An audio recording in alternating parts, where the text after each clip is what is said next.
Hello everybody, and welcome back to OMB Reviews. I am the critic who is a cynic. Hope you're doing well, and today I'll be doing a review for the 1994 film Speed. But before we get started, I want to wish everyone a happy and blessed Ash Wednesday. This year was kind of a bit odd because I had to get the ashes sprinkled on the head instead, which is, again, kind of an interesting thing, though it is very much rooted and based in the history of the church's tradition. But before going into the actual movie review, I also wanted to remind everyone that I am taking a break from Twitter, so you can find me over on Minds, over on Gab. You can technically find me over on Parler as well, though Parler has been having some issues if you're looking for social media platforms. But also, of course, please continue to support my videos over on platforms like Minds and like Odyssey, because as we all know, YouTube sucks, and guess what? They have removed another one of my videos from the OMB Report channel, so that's now 3 videos that have been removed from that channel, which again is just complete and utter crap. So if you want to continue to support my the work that I do on these channels, please check out the links in the description below to find out ways that you can help to support. So anyways, Speed from 1994 is a film starring the great Keanu Reeves. You also have Dennis Hopper and Sandra Bullock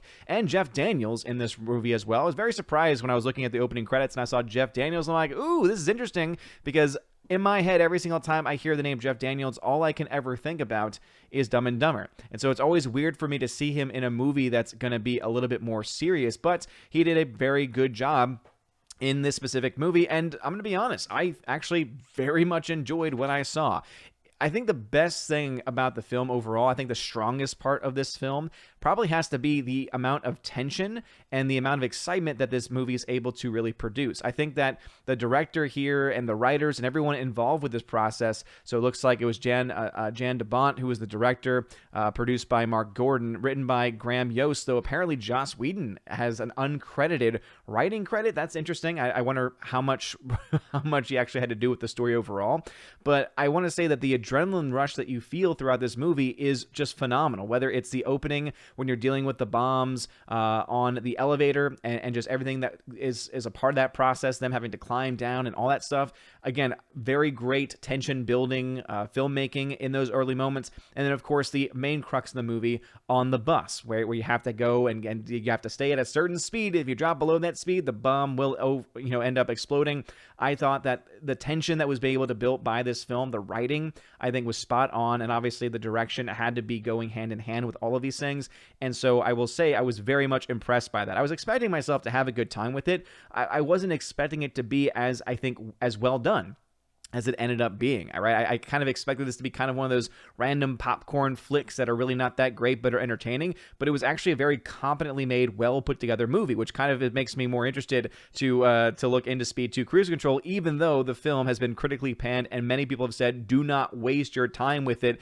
But it is the same director who actually ended up writing that story. Maybe that was the issue, was that he wasn't much of a writer, and so him doing the action was fine, but when it was him actually writing the story, it was not. But this film, on the other hand, fantastic. I will say this as far as other positives, that I think Keanu Reeves, once again, knocks it out of the park. He really does fit well within this action thriller genre, and I'm very happy to see that from a very early time you could already tell that this dude was just born to be a star with everything that he'd had going on. You also have a very young Sandra Bullock. This was the movie that got her really recognized, that got her on the map, and overall I thought that she played a very compelling, just very confused character. Right, she's one of the persons on the bus who is being told by Keanu Reeves there's a bomb on the bus, and her having to believe that, taking over the driving responsibilities. So I think that the relationship and the chemistry that existed between those two characters also is great. Apparently during the casting process, they actually made them like roll on the floor with each other to try and see if their chemistry was good.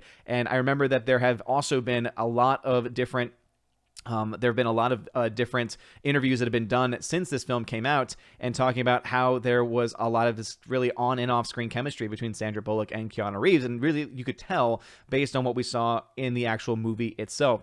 One character, though, that I'm going to be honest, if I had to be critical of this movie at all, it's going to be of one character played by one actor, and I don't understand what it is about this actor, but I have not seen him in a movie where I just can't take him seriously, and that's Dennis Hopper. Dennis Hopper is just such a bizarre personality. He always plays these random over-the-top persons, And I'm going to be honest, as much as I like the character that he plays, as far as it being, this character that rigs bombs and you find out the reasoning why he's trying to, get money for, he feels like he's owed money for all the things that he had to go through.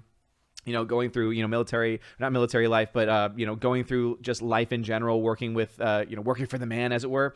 I don't like his over-the-top performances. I find them so cheesy, and at the end of the day, I almost find them cringeworthy, right? It reminds me, the whole time I was watching this movie, all I could think about was, man, remember how bad he was in that Mario Brothers movie? I know, River, I felt the same exact way too.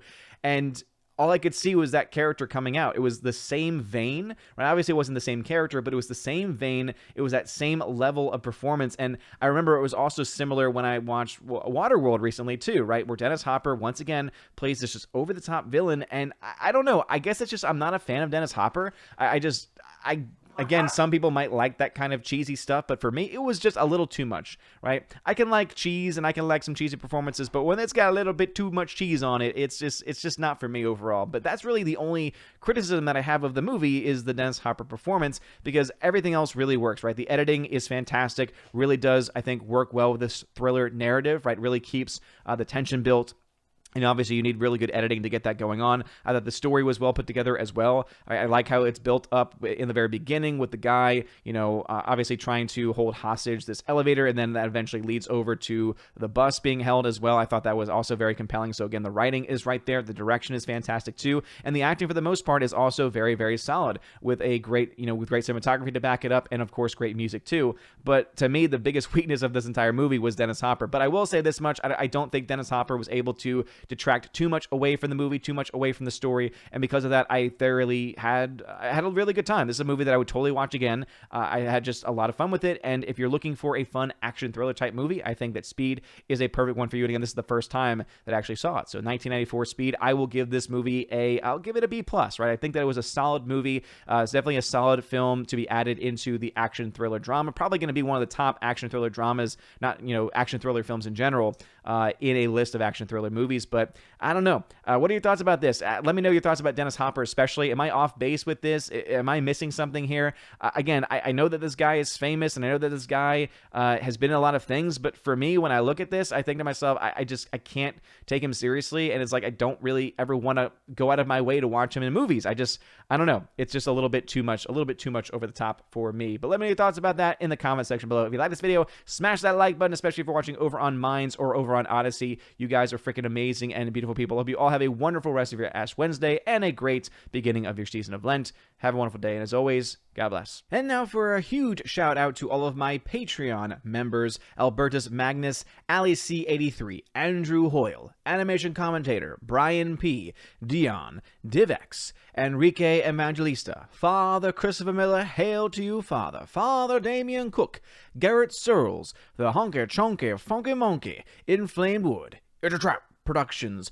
Jason Clark, Jacob Juice, Jay, Jeff Toon, Jonathan Carney, Laura Story, the Modern Major General, Mag Jackson, Mad Mitch Dunaway, Mr. Peabody and his evil twin with the beautiful hair, On to June, Orange Hat Reviews, Out of Step with Reality, Riff Magos, Rosetta Ullin, Steve Glasker, Teresa Martin, Theodore Benden, Tina Bojan, and Tina B, the Empress of the Universe. Thank you so very much for being my Patreon members. And a huge shout out also to my Subscribe Star members: Stan 4, John B, Perpetual Punster, Mr. Roy, Glinzer, Darkstar 57, J. Alex McCarthy Jr., Dean Heiss / the new number 2, J-Rod the Beer Guru, Nebanon G. Adams, and the K-Man. Thank you all very much for being my Subscribe Star members, and to all people who support the channel. It really does mean a lot. If you want to support the channel and have your name shouted out, please make sure that you join on Patreon or Subscribe Star